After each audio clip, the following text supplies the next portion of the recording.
ओम शांति, ओम शांति, ओम शांति। कल बताया जा रहा था कि गृहस्थियों के लिए बाबा क्या बोलता है कि बहुत अच्छे हैं इन लोग, क्योंकि बहुत अच्छा कार्य करते हैं। 2 घोड़ों को संभालते हैं, एक तो गृहस्थ लौकिक घोड़ा और दूसरा अलौकिक, दोनों को उनको संभालते हैं। प्रवृत्ति वालों को अनेक प्रकार की चिंताएं भी रहती है, उनको भी सामना करना पड़ता है, चिंताओं को भी सामना करना पड़ता है। गृहस्थी है, उनके लिए धंधा भी करना पड़ता है, अपना परिवार चलाने के लिए सब कुछ संभालना पड़ता है। तो समाज में रहते समाज का भी निभाना पड़ता है और समाज की गाली भी खानी पड़ती है। कभी समाज दुश्मन बनेगी, कभी कभी बहुत अच्छा भी कहेगी। समाज में सब कुछ देखना पड़ता है। यह तो पेपर आएंगे समाज वालों से डिटैच जब बाबा का बनेंगे तो समाज वाले कुछ अच्छा बोलेंगे तो कुछ गाली भी देंगे कि देखो कैसे कर रही है, इसमें जाने के बाद क्या करेंगे। ये सब पेपर है, इन सब को आपको पार करते हुए चलना है। कुछ भी कोई भी कुछ भी कहे, लेकिन हमें उसको इग्नोर करते हुए चलना है। बाबा कहता है इन सब को पार करते हुए आपको चलना ही होगा। यह सब आपका सैंपल है। बाबा कहता है यह है आपका सैंपल। बाबा कहता है कि हम लोगों को एग्जाम्पल बनना है सबके आगे कि कैसे हम लोग घर गृहस्थ में रहकर चलते हैं। ये सारी परिस्थितियाँ आएंगी, फिर भी सब कुछ सामना करना होगा। तो बाबा कहता है अब आओ ब्राह्मणों की दुनिया में, यहाँ कोई पेपर आते हैं, यहाँ कई पेपर आते हैं। जाएंगे सेवा करने, सेवा अच्छी हुई खुशी भी होगी, नहीं तो दिल शिकस्त भी हो जाते हैं घर गृहस्थ में रहकर कि क्या करें, सब कुछ तो कर रहे हैं, कहाँ कुछ अच्छा हो रहा है, तो हार मान लेते हैं। कभी कभी आपस में मित्र के बजाय परम मित्र भी बन जाते हैं और कभी कभी परिवार में बहुत अच्छे दोस्त जो पहले थे और अभी और ज़्यादा अच्छे दोस्त बन जाते ज्ञान में आने के बाद। क्यों? क्योंकि हम उनके साथ अच्छा करना शुरू कर देते हैं। तो यह संस्कारों का भी कड़ा पेपर आता है ना। कोई बहुत बुरा है पहले से, वो ज्ञान में आने के बाद बहुत अच्छा हो गया, और जो बहुत अच्छा था वो बुरा बन जाता है। तो ये संस्कारों का टक्कर होता ही है। तो ये कड़ा पेपर है। किसी को मित्र बनाना तो सहज है, परंतु परम मित्र को मित्र बनाना ये बड़ी मीठी मीठी पढ़ाई है। मित्र को भी परम मित्र बनाना ये बहुत मीठा संस्कार होता है। तो स्कूल आने में टाइम लगता है ना कि कोई भी कैसा भी व्यक्ति हो उसको अपना परम मित्र बना दो, तो ये बहुत बहुत ज़्यादा मेहनत करने का काम होता है। सारी दुनिया को मित्र बनाना उसकी सहज युक्ति है कि बाबा को अपना सच्चा पहले सखा बनाओ। अगर किसी को भी अपना बनाना चाहते हो तो सबसे पहले उस रिश्ते से बाबा को अपना सब कुछ बना लो, तो देखो उसमें भी सुधार हो जाएगा। उसको केवल देखना कि ये बाबा का बच्चा, वो खुद ब खुद आपका बनना शुरू हो जाएगा, क्योंकि हम बाबा को अपना बना लिए हैं।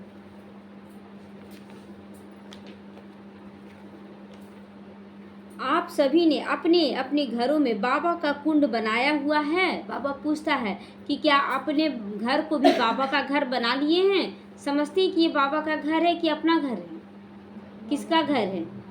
बाबा का घर है। तो यह ऐसा शांति कुंड हो जहाँ पर विश्व में परिवर्तन शांति का वाइब्रेशन फैलते रहे। तो आपका घर ऐसा हो जहाँ लड़ाई झगड़ा ना हो, जहाँ पर शांति का वाइब्रेशन फैले, एकदम योग तपस्या। घर पर भी रहते योग तपस्या करते रहना। योग और तपस्या में क्या अंतर है? योग और तपस्या में अंतर क्या होता है? तो योग माना बातचीत, बाबा से रू रिहान, और तपस्या माना दृढ़ता। जैसे कि आप योग किए, बाबा हमको भी ऐसा बनना है, तो उससे बातचीत कर लिए बाबा से, ये हो गया योग। और तपस्या का मतलब होता है कि जैसे कि कोई साधु सन्यासी तपस्या करता है तो एक पैर में बैठ खड़ा हो गया और कितने साल तक खड़ा रह जाता, दृढ़ता रखता है कि हमको ऐसा ही तपस्या करना है जब तक ये नहीं मिलेगा।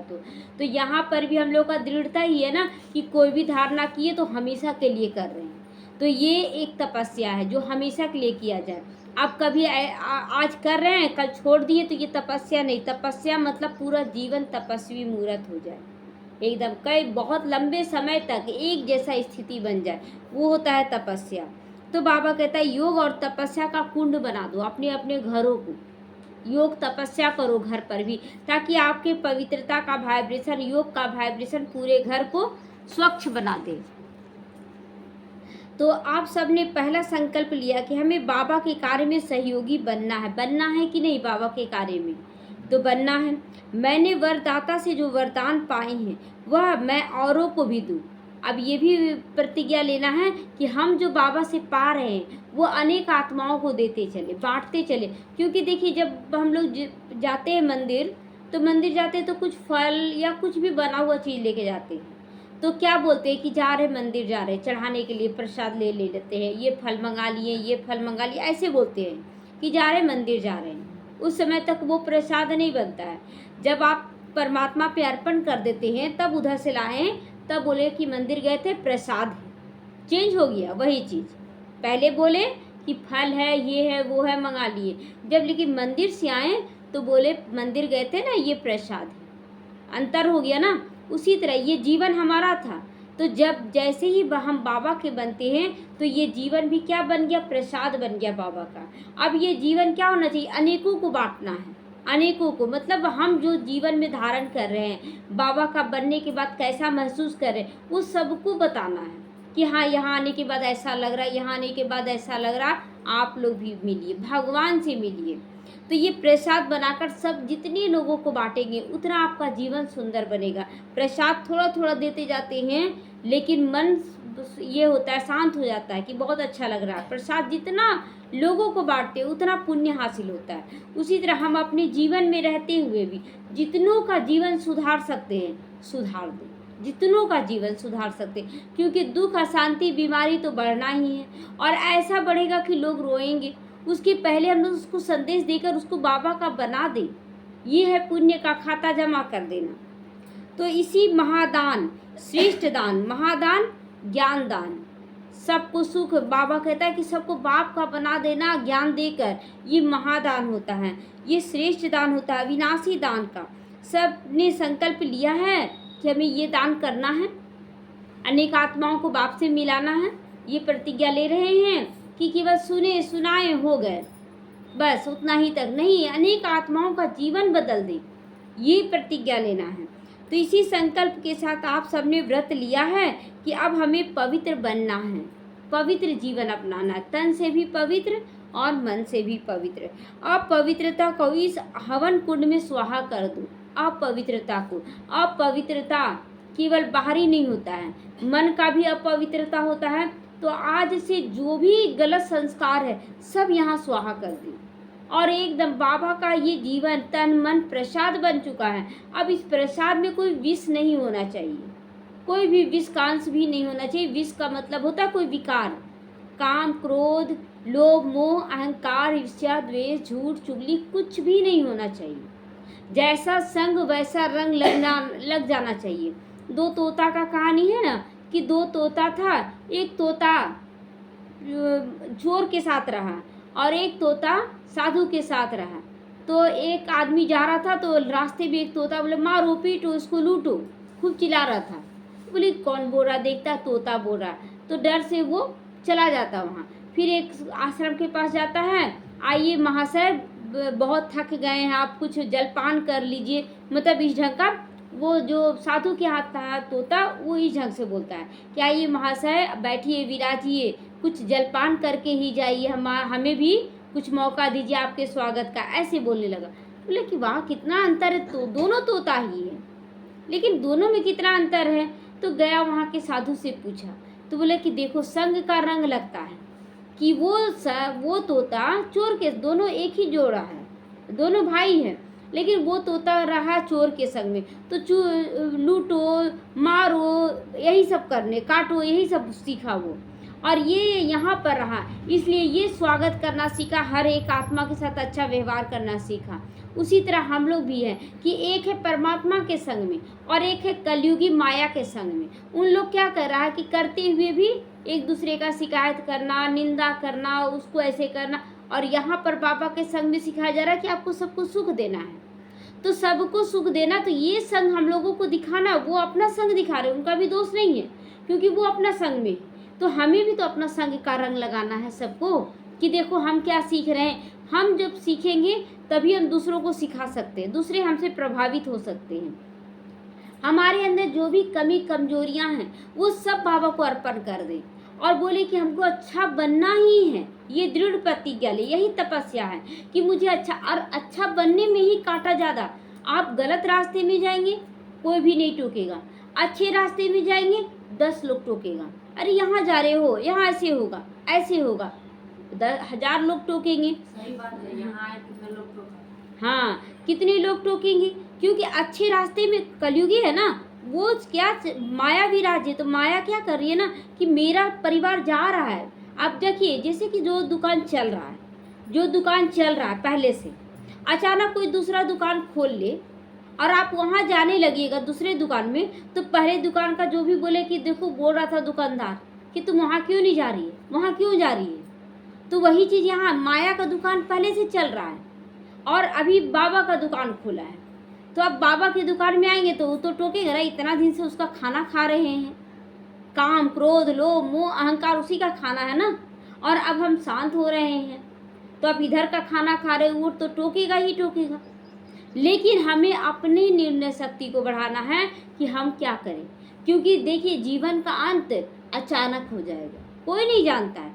जिस दिन भी आप जाएंगे, आपको उस दिन महसूस होगा राम नाम ही सत्य है।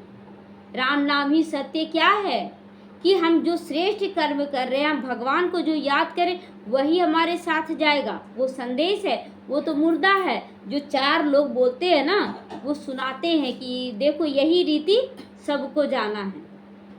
तो इसीलिए हमें अब क्या करना है कि एक आत्मा, बाबा के लिए एक आत्मा पावरफुल, और उधर अक्षोनी सेना। इसीलिए दिखाते हैं ना कि कृष्ण के पास मांगने के लिए कौन पहले गया, दुर्योधन।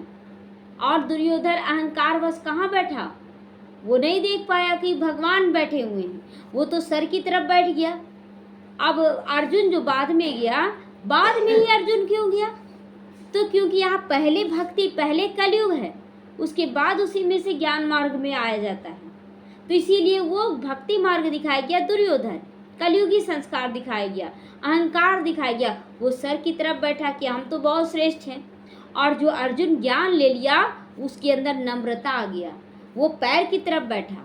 तो किसकी तरफ नजर जाएगा, पैर की तरफ ना। तो हम बच्चे नम्रता के गुण को धारण कर लिए, तो भगवान की नज़र हमारे ऊपर पड़ी है। और भगवान पहले किससे पूछेगा कि बोलो अर्जुन कैसे हो। अब दुर्योधन को तो गुस्सा आ गया कि हाँ, हम पहले आए, लेकिन हमको ना देख के अर्जुन से पूछ रहे हैं, तो चिल्लाने लगा कि आप मेरी तरफ क्यों नहीं कर रहे। बोले कि मैंने तुम्हें देखा ही नहीं, सो मेरी नज़र डायरेक्ट सामने पर पड़ी। तो बोले कि नहीं, हम पहले आए तो पहले हमको चाहिए। लेकिन बुद्धि तो था नहीं, दुर्योधन के पास बुद्धि नहीं था। तो वो बोला कि ठीक, कृष्ण बोले ठीक है मांगो, लेकिन पहले उसकी पहले शर्त सुन लो मेरा, कि हम जिधर भी रहेंगे, एक तरफ मेरा छोनी सेना और एक तरफ हम, और हम कैसे रहेंगे, निहत्थे रहेंगे, कोई शस्त्र नहीं उठाएंगे, लड़ाई नहीं करेंगे, हम बस हम रहेंगे। अब दुर्योधन का तो बुद्धि था नहीं कि भगवान जिधर रहेगा उधर ही जीत होगा। तो दुर्योधन सोचा कि लेके भी क्या करेंगे इनको, ये तो शस्त्र भी नहीं उठाएंगे, उससे अच्छा कितना सारा अक्षोनी सेना उसको ले ले। तो वो क्या किया कि नहीं, हमको अक्षोनी सेना दे दीजिए। और अर्जुन से पूछा गया तो बोले नहीं, जिधर भगवान रहेंगे उधर विजयी। अब यहाँ भी तो वैसे है ना, अक्षोनी सेना सब किधर जा रहा है, कलयुग की तरफ जा रहा है। बाबा के बच्चे कितने बन रहे, एक एक बच्चे बन रहे, अर्जुन बन रहे।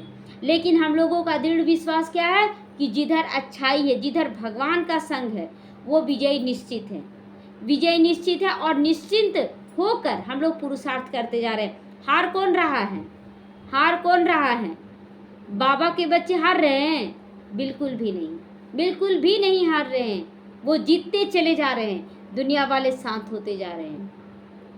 तो इसीलिए दुनिया के प्रभाव से मुक्त हमें चलते जाना, क्योंकि हम अच्छा कर रहे हैं और सबसे सुनते हैं कि अच्छा करने के वाले के साथ देर में होगा लेकिन दुरुस्त होगा, जो होगा अच्छा होगा।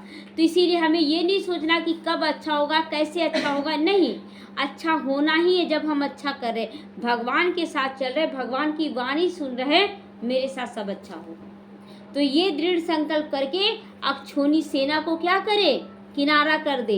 भगवान लड़ेंगे नहीं, लेकिन डायरेक्शन देंगे, भीम यहाँ नहीं यहाँ मारो, बोला गया ना उसमें।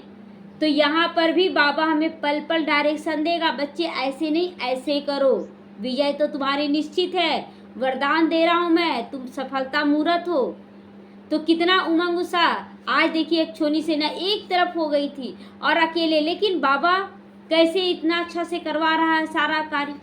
तो जिधर बाबा उधर सब कुछ सही होगा, और जिधर अक्षोनी सेना जब दुखी होंगे कोई पूछने वाला भी नहीं होगा, कोई पूछने वाला नहीं होगा। हाँ, आप अच्छे कार्य में चले, 1000 लोग आपको टोकने के लिए आ जाएंगे। क्यों? उसका दुकान कम चलने लगेगा ना, उसका एक एक बच्चा छिनाएगा तो कोई भी दुकानदार पागल हो जाएगा कि मेरा जा रहा ग्राहक। तो वही चीज़ होता है यहाँ। हमें सब चीज़ का सामना कैसे करना, अपनी निर्णय शक्ति से करना है, सही क्या है गलत क्या है। तो बाबा कहता है कि बच्चे इस अपवित्रता को नष्ट कर पवित्रता के मार्ग में चलो। इस मार्ग में तुम्हें भीड़ नहीं मिलेगी, भीड़ नहीं मिलेगा, और जिधर अपवित्रता उधर बहुत भीड़ मिलेगा। लेकिन यहाँ पर बाबा बहुत बार बोला है कि जो मेरे बनते हैं वो देवी देवता बनेंगे या मेरी पार्वती बनेंगे, और जो बहुत सारी आत्माएं वो क्या बनकर जाएगी, शिव बाबा का बाराती बनकर जाएगी, भूत बैताल बन गए। भूत बैताल माना बहुत भोगना, भोग कर उसके बाद शरीर छोड़ेगी, कोई अच्छा कर्म करके नहीं जाएगी, इसलिए उन लोगों को भूत बैताल के रूप में दिखाया गया है। तो हमें क्या करना है, ये निर्णय हमारे पास है कि हम भूत बैताल बने कि देवी देवता बने कि शिव की सजनी बने। 3 ऑप्शन है। तो ऑप्शन क्या मानेंगे, देवी देवता या शिव बाबा की सजनी? हाँ, शिव बाबा की सजनी बराबर में बैठने वाली बनेंगे। तो उनके समान बनकर हमें क्या करना है, जैसे शिव बाबा कल्याणकारी है तो हमें भी विश्व का कल्याणकारी बनना है। हम गृहस्थ में हैं, हम कैसे करेंगे, ये सब क्वेश्चन मार्क नहीं बाबा के सामने। बस मुझे अच्छा से अच्छा करना है। कोई भी कार्य करते हुए ऐसा नहीं है कि आप समय नहीं निकाल सकते, आप अनेकों को समझा सकते, ज्ञान दे सकते, मनसा सेवा कर सकते, अपने स्वभाव संस्कार को अच्छा बनाकर अनेकों को आकर्षित कर सकते। बहुत तरह का उपाय है। तो इसलिए हमें अच्छा बनते हुए शिव बाबा की सजनी बनना है। एक होता है देवी देवता, होता है ना कि चलो दे रहे लेकिन अपने तक सीमित है, क्योंकि सतयुगी और त्रेता युगी दोनों देवी देवता ही बनेंगे, सेम ही चाहे पूरा बनेंगे तो देवी देवता। लेकिन हमें शिव बाबा की सजनी यानी कि बराबर मास्टर, जैसे लक्ष्मी नारायण, जैसे ब्रह्मा बाबा बाप समान बन गए ना, तो उन्हें मास्टर भगवान कहा गया। हमें भी ऐसा कार्य करना है कि हम भी मास्टर भगवान बने, कि हाँ ये है भगवान के बच्चे। ओम शांति।